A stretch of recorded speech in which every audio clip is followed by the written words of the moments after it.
Level 4, Financial Control. Dito sa level na ito, nagsisimula mo ng kontrolin ang pera mo. Imbes na pera ang kumokontrol sa'yo.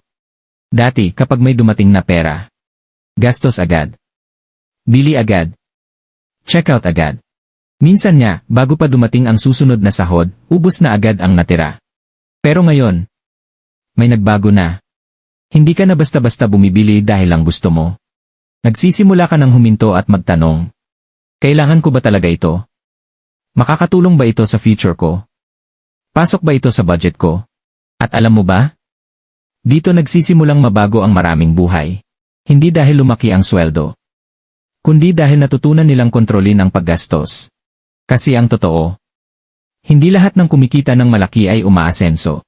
At hindi rin lahat ng maliit ang sweldo ay nananatiling hirap. Minsan, ang pinagkaiba lang ay kung sino ang marunong magkontrol ng pera. At dito sa level na ito, hindi ka pa rin perpekto. May impulsive buying pa rin. May mga pagkakataong napapagastos ka pa rin. Pero ang kaibahan, hindi ka naalipin ng emosyon sa bawat pagbili. Mas madalas mo nang pinipili ang pangangailangan kaysa kagustuhan.